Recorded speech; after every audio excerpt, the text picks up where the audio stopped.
बिस्मिल्लाहिर्रहमानिर्रहीम। नवाज़ ख़ान बाबा views YouTube channel की जानिब से आप सब लोगों को हमारा सलाम कबूल हो। अस्सलाम वालेकुम।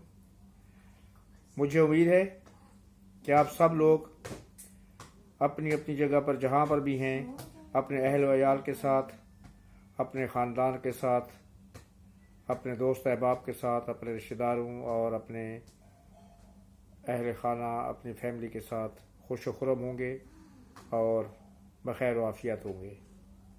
हमारी दुआ है कि अल्लाह ताला आप लोगों की खुशियों में मज़ीद इजाफ़ा फरमाए और आप लोगों को हमेशा खुश व खुर्रम रखे। आमीन। वीलॉग में आगे बढ़ने से पहले हमेशा की तरह मेरी आपसे इल्तिजा है कि आप हमारा चैनल सब्सक्राइब ज़रूर करें और सब्सक्राइब करने के बाद बेल आइकॉन यानी घंटी का बटन ज़रूर दबाएं ताकि हमारी हर आने वाली वीडियो का नोटिफिकेशन आपको बार वक्त मिलता रहे और हमारी इंफॉर्मेटिव वीडियो से आप मुस्तफ़ीद होते रहें। हमारी वीडियोस को लाइक करें, शेयर करें और अगर आप कोई कमेंट्स लिखना चाहते हैं तो बिला झिझक आप कमेंट्स में लिखिए। इंशाअल्लाह हम फर्दर सबके कमेंट्स का जवाब देने की कोशिश करेंगे। शुक्रिया। मेरा आज का वीलॉग बहुत ही मुख्तलिफ मौजू पर है।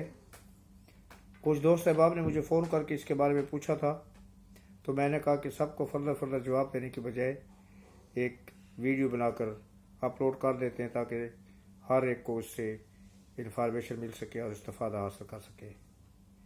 आज का वीलॉग है पाकिस्तान में एक हफ़्ता पहले वज़ीर दाखिला जनाब राना सनाउल्लाह साहब ने पाकिस्तान में ई पासपोर्ट का इजरा किया, उसका इफ्तिताह किया। तो आज का व्लॉग मैंने उसी ई पासपोर्ट के सिलसिले में ही किया है। इसमें उसके मुतल्लिक़ मालूमात होंगी कि ई पासपोर्ट क्या होता है, उसके क्या फ़ीचर्स होते हैं और उसकी फ़ीस का स्ट्रक्चर क्या है। तो आइए चलते हैं अपने वीलॉग की तरफ। ई पासपोर्ट पाकिस्तान से पहले आलमोस्ट तमाम दुनिया के ममालिक इसका इजरा कर चुके हैं, मासवाए चंद एक बहुत ही पसमानदा ममालिक के अलावा। हत्ता कि अफ्रीका के कुछ ममालिक में भी ई पासपोर्ट का इजरा हुए कई साल गुजर चुके हैं।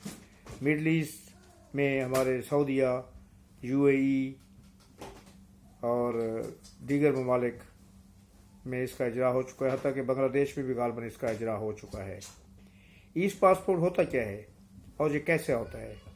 ई पासपोर्ट चिप वाला पासपोर्ट होता है। इसको चिप पासपोर्ट कहते हैं, जिसमें एक माइक्रो प्रोसेसिंग चिप लगी हुई होती है जो कि आपके कौमी शनाख्ती कार्ड, जिसको आप CNIC भी कहते हैं, computerize CNIC, computerize national ID card, उसमें पहले इन्होंने स्मार्ट कार्ड इंट्रोड्यूस कराया था तो उसमें एक चिप लगी हुई नज़र आती है आपको।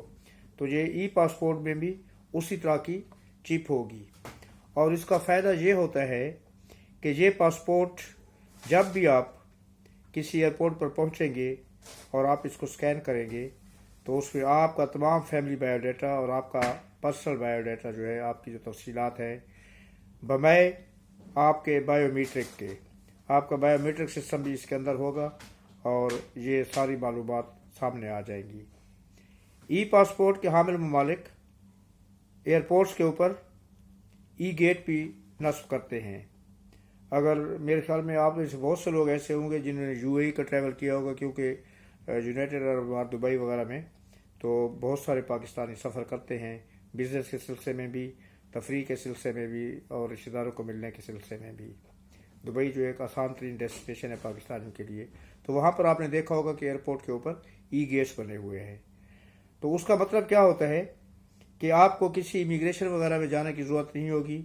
आप ई गेट के ऊपर अपना पासपोर्ट जो है वो खुद स्कैन करेंगे और with in seconds, I think it is maximum 15 second के अंदर आपकी तमाम इंफॉर्मेशन स्कैन हो जाएंगी, वो वेरीफाई हो जाएंगी और आप ई गेट से बाहर चले जाएंगे। अगर आप किसी एयरपोर्ट के अंदर जा रहे हैं तो आप एंटर हो जाएंगे और अगर आप एग्जिट कर रहे हैं तो आप बाहर चले जाएंगे।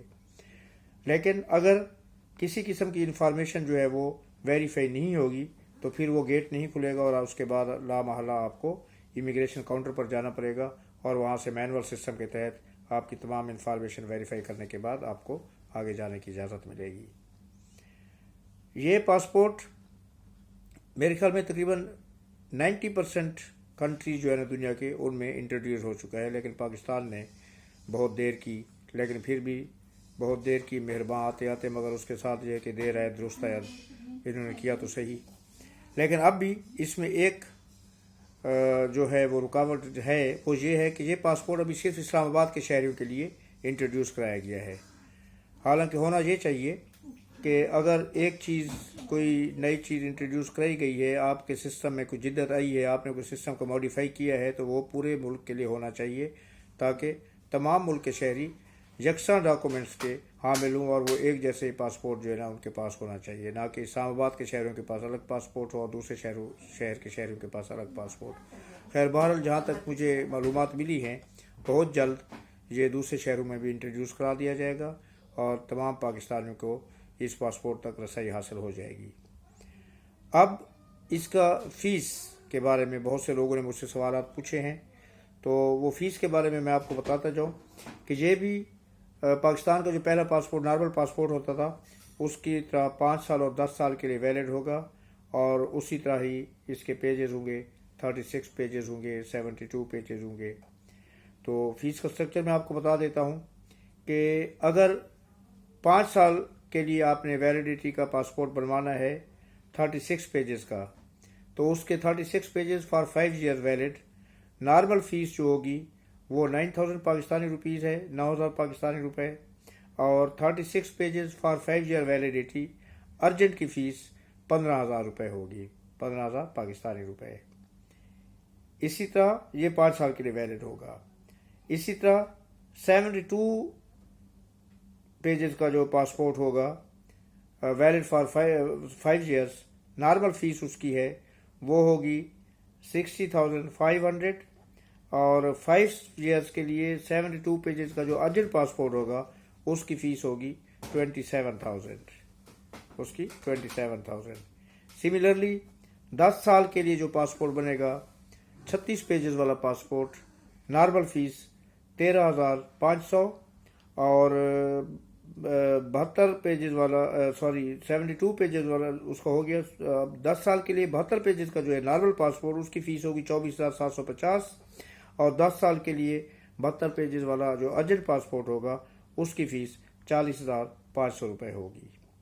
تو یہ اس کا فیس اسٹرکچر تھا۔ اس پاسپورٹ پہ جو اس کی خصوصیت ہے وہ یہ ہے کہ یہ مائکرو چپ کا حامل ہوگا، اور اس کا جو ہے بائیو میٹرک آپ کا جو ہے وہ اس کے اندر ہوگا، اور یہ انٹرنیشنل سول ایویشن کے جو رولز اینڈ ریگولیشن ہوتے ہیں، انٹرنیشنل سول ایویشن اتھارٹی جو ہوتی ہے اس کے رولز اینڈ ریگولیشن جو ہوتے ہیں اس کے مطابق یہ پاسپورٹ اپرووڈ ہے، اور ویری سون آگے آنے والے مستقبل قریب میں ہر ملک کے ویزے کے لیے، چاہے آپ وزٹ ویزا لینا چاہ رہے ہیں یا چاہے آپ ورکنگ ویزا لینا چاہ رہے ہیں، اس میں شاید تمام ممالک ای پاسپورٹ کی ہی ڈیمانڈ کریں گے، اور جس کے پاس ای پاسپورٹ نہیں ہوگا تو اس کو شاید ویزا پروسیس نہیں کیا جائے گا، اور یہ پاسپورٹ ویزے کے لیے ایکسیپٹ نہیں کیا جائے گا۔ تو جو ہی میری آپ لوگوں سے التجا ہے کہ جو ہی یہ پاسپورٹ تمام شہریوں کے لیے اپروچ میں آ جائے، تمام شہریوں کے ریچ میں آ جائے، ان کی دسترس میں آ جائے، تو آپ فوراً ای پاسپورٹ بنوائیے گا، خصوصاً وہ لوگ جو باہر کے ملکوں کا ٹریول کرنے کا اندیہ رکھتے ہیں یا باہر کے ملکوں کو ٹریول کے لیے انہوں نے جانا ہے، تو یہ ای پاسپورٹ جلد از جلد حاصل کیجیے گا، کیونکہ بہرحال بہت جلد تمام ممالک دنیا کے جو ہے وہ ویزے کے لیے ای پاسپورٹ کی شرط کو لازمی قرار دے دیں گے، اور جب زیادہ لوگ ای پاسپورٹ بنوانا شروع کر رہے گے تو پھر آپ کو پتہ ہے کہ ایک رش سا پڑ جاتا ہے اور آپ کے سسٹم بھی ڈاؤن ہونا شروع ہو جاتے ہیں، تو پھر پاسپورٹ میں ڈیلے ٹیکٹس شروع ہو جاتے ہیں۔ اس سے بچنے کے لیے بہتر ہے کہ آپ جلد از جلد اپنا ای پاسپورٹ بنوانے کی کوشش کیجیے گا۔ شکریہ۔ اللہ پاک کی حفظ و امان میں، اللہ پاک آپ کو اپنی نگرانی میں رکھے، اللہ پاک آپ کی حفاظت فرمائے، اور اس کے ساتھ ہی میری طرف سے اجازت، خدا حافظ، السلام علیکم۔